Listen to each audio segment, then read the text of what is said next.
I always wondered if it was easy to grow a coffee plant, so I got the fruit that coffee comes from. And yes, I can in fact confirm that coffee is a fruit. Plus, I've always wanted to make my own coffee from seed, so I brought 10 raw seeds home from Guatemala to grow and 100 raw seeds to make coffee. Well, this is a coffee fruit. Inside are 2 seeds that we ferment, roast, and grind to make coffee. The seeds, they're covered in a red or purple sticky pulp that's high in sugar, and you can consume it. Some people make tea, jams, liquors, and even fertilizers with the tiny round coffee cherries. But it's got a tangy flavor, and to me, it tastes like an apricot mixed with a tart cherry. It's one of the most unique fruits I have ever tried, and I would eat 10 of them if I could. But these berries are what finally get turned into coffee. So in order to grow it, we had to head down to Guatemala, and the first stop, hopping on our coffee tour truck, where my representative down in Guatemala, Terry, this is Terry, representative for growithjessie, on site in Guatemala, went straight to the coffee fields. Here we learned that the beverage that fuels mornings and social gatherings is actually the second most traded commodity in the world after crude oil. It begins its journey as seeds within the fruits that live on the coffee plant. With a precise climate, the coffee plant produces tiny red balls that resemble cherries, which are of course commonly referred to as coffee beans. Skilled farmers pick the ripe cherries by hand to ensure the highest quality, and it was really cool to see it firsthand. Once they're hand-picked, the berries are put into a sack, and that sack ends up being home to thousands of tiny little coffee cherry fruits like you can see here. And then the farmers pick only the best and healthiest beans from those bags. How do we determine which is healthy and which ones are we using? Now, to determine which seeds are healthy and not healthy can be based on the color, and Terry helped us ask that question down in Guatemala. That one is a little bit like this color right here. So this is a good one? This is the nice color.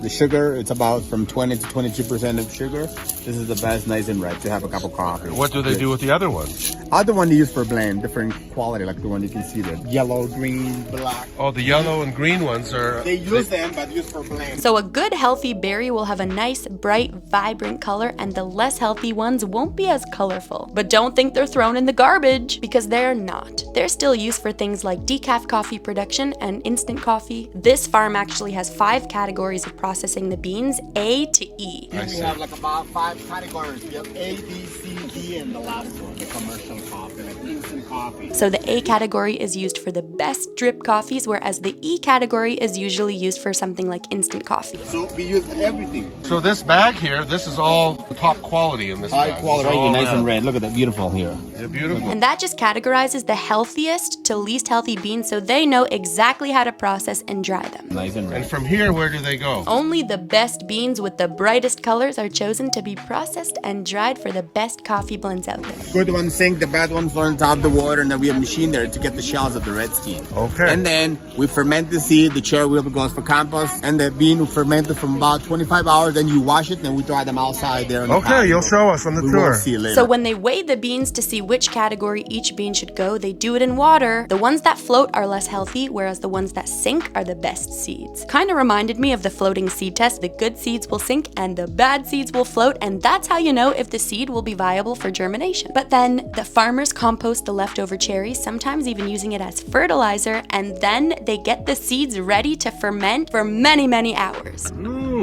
So sweet. So the process of getting coffee from the lush plantation to your cup starts with the cultivation of these plants, the sorting and weighing of the fruits, and then they're hauled into the factory to begin the next step, fermenting and drying. But before we went inside to the factory, our tour guide showed Terry the baby coffee plants and how they live before the actual red cherries grow to full size. They also told us they grow castor oil here in this very field with this coffee. And well, during the year, the baby plants live in this field. They grow slowly, they need shade. They need a lot of shade, water, fertilizer, and fungicide, which all come naturally from the coffee cherry fruit and homemade compost they make from their coffee plants. The leaves fall in the ground and become mulch, fertilizer. They're gonna be here about 1.5 years to stay here. And once 1 year passes, the plants are taken by truck and get transported to another field to be transplanted into the ground to live for another year. From 1.5 years here, you take it by hand, you put in the truck, and then you can plant them up in the hill to be transplant them, replace them there. When you plant there, you have to wait another year when they start start to produce coffee beans. That's why we're talking about average 3 years when they start to produce coffee. It takes the plants about 3 years to produce coffee beans. And this is what the berries look like on the plants after 3 whole years' time. They pick the beans around this time, even if some are green or yellow, because they use all of the coffee beans at all color stages of its life. Roberto has just explained that you can eat it. It's like a coffee fruit at this stage, and it's sweet. Terry was totally ready to run a little taste test on those berries. So,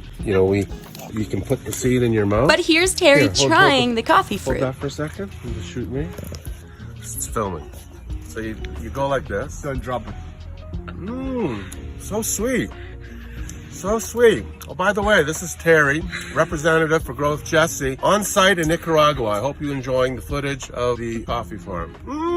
That's good. Lovely. He really liked it and wanted everyone to grow it at home, wherever you live. I'll grow coffee back wherever we are now from this education. Then it was time to check out the factory inside for the next step, processing and drying. After the plants spend 3 years growing and cherries start to form, those cherries are brought into the factory to undergo a crucial fermentation and processing stage. First up in that process is washing the beans. The outer pulp is removed. Then, depending on the region and method, this process may involve either wet or dry milling. In this farm's case, they use wet milling, and that prepares the beans for the next phase of fermentation. It's one of those things for fermentation. How many hours? 25 hours, maximum like 40 hours. This is where the beans come. Remember the slimy liquid when you taste? Sweet. So that's why we have to ferment it and give them some. Fermentation, wash it, and dry it. The beans get washed and then they're fermented for about 25 hours. But don't be fooled because the beans don't get roasted just yet, even though Terry thought that was the next step. And then they go in the roaster after that. Is that correct? No, still not. These are beans fermenting for 25 to 48 hours. There's still more before they can get roasted. The beans are then sun-dried outdoors, similar to cacao beans, to reduce the moisture content of the beans 10 to 11%. 10 to 11% the moisture we need to be in the seed. Okay. We've gone from fermenting to drying for a couple weeks outside here. And what happens if it rains? If it's raining, you take a shower. They get wet and they got to dry some more. Away that, you have to spend another 2-3 more days. I see. Even if it rains outdoors, the beans will be okay. They just have to stay outside drying for a few extra days, and that's probably a reason why some other plantations do the drying indoors mechanically. But in Guatemala at this farm, they do it with the natural powers of the sun outdoors. The now dried green beans are transported to roasting facilities for the next step, roasting. Temperature we use there, we use 400 Fahrenheit. About 25 minutes to half an hour. These are the roasters. The heat we use there inside, we use gas and electricity. When you finish, you do the roasting. For half an hour, you take it out, you put it in the cooler hopper. You cool off there for 10 minutes. After that, you will be here for about average here 24 hours to take out the seed over. After, you drink it. This is the machine used to roast coffee beans. Roasting is an art in and of itself. It is actually very difficult to transform the green beans into aromatic coffee beans with good flavor and without burning the beans. The farmers carefully control factors like temperature and roasting time so they can bring out the desired roast level and taste profile, whether it's light, medium, or dark roast. And then you can grind the beans to drink coffee. Now you have to remove the shells out like this. The shells have to be removed from the beans, and there is a second layer that has to be removed. Then there's a last layer, silver skins on, and then you're gonna get the green bean like this. And then you get the green raw bean that you see in the middle. And that's how we export to Taiwan. They will roast them themselves there, and then becomes their medium roast. They export the green beans raw to places like Taiwan, where they roast it in their home country themselves. The farm doesn't only just sell raw beans though, they also sell some roasted ones too. This has been roasted, this bin.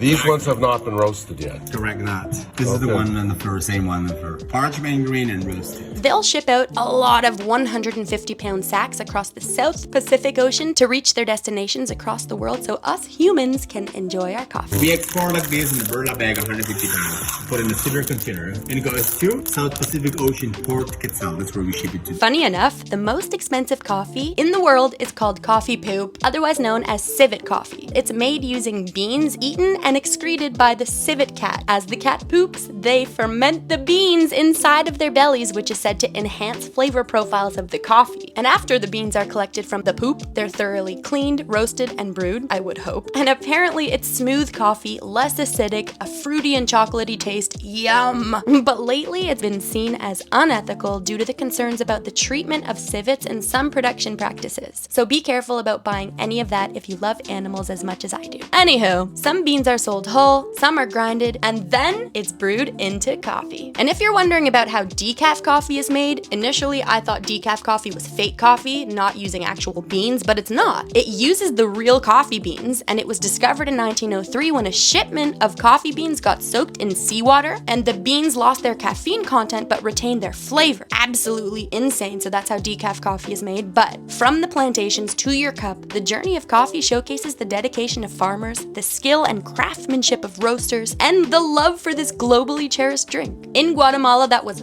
fun as heckin', but now that we know how coffee is cultivated in a place like Guatemala, I gotta show you the results of when I attempted to grow 10 of those raw seeds from Guatemala into a homegrown plant in Canada that hopefully fruits coffee seeds that we can ferment, roast, and grind to make coffee. Usually coffee plants are grown from cuttings, not seed, but I wanted to try it because it's all trial and error. You already know that by now. Apparently they can germinate in just 24 hours, but in order to grow it from seed, I got to work prep them to sprout little baby tails. We placed our seeds in orderly fashion on a damp piece of paper towel, sealed them in a glass jar, and started the daily timer. I also tried planting raw green coffee beans and black roasted coffee beans in soil just in case, to make sure that we had options to optimize our chances of success and growth, and just in case germination failed with the raw green beans. Well, I waited 7 days, nothing happened. I waited 7 months, and unfortunately I'm still waiting for them to sprout, so I'm not sure if we're ever gonna have a coffee plant at home in Canada. But what I did with the leftover beans that I did not plant is something even better. We did in fact learn that all parts of the coffee plant and bean are utilized, some as fertilizer, so I decided to try it, and the results amazed me. I grabbed a blender and added coffee grounds, an eggshell, and a banana peel. Blended it all up with a bit of water, and then I poured the mixture right over my plants. You might want to add a bit more water to soften it up, and if you really want to ensure that no gnats get inside your house, then don't use the banana peel in this one, but this really works. It's a great source of calcium, magnesium, nitrogen, potassium, iron, a lot of nutrients in this mixture that'll help. You will thank me later, trust me, my backyard balcony cantaloupes were humongous. But remember, healthy soil is a healthy plant. So when it comes down to coffee, the only thing to keep in mind is that coffee grounds are acidic, so make sure that your plant's pH matches an acidic fertilizer and you'll be just fine. The best plants to fertilize with coffee are acid-loving plants like tomatoes, roses, blueberries, strawberries, jade plants, violets, but the worst plants to fertilize with coffee are cranberry, passion fruit, avocado, asparagus, mustard grains. So adding coffee grounds with other ingredients can help. Just make sure your plant thrives in acidic soil, and then coffee grounds are great to use. So what a fascinating journey with our Guatemala rep Terry, where we learned so many amazing things about how coffee is cultivated, harvested, fermented, processed, dried, roasted, peeled, grinded, and brewed. We now know that coffee beans are just a seed inside of a little fruit that looks like a little cherry. From the plantations to your cup, the steps it takes to make coffee commercially available showcases how amazing farmers are, how skilled they are in roasting the beans, and of course the global love cherished worldwide for this crazy drink called coffee. Now don't forget, on this channel we take the seeds from inside exotic fruits and grow them into full-blown houseplants that fruit, with today's focus on coffee beans in Guatemala. Thank you so much for watching this week's video. Don't forget to like, comment, subscribe. Remember that I love you, and I'll see you next week.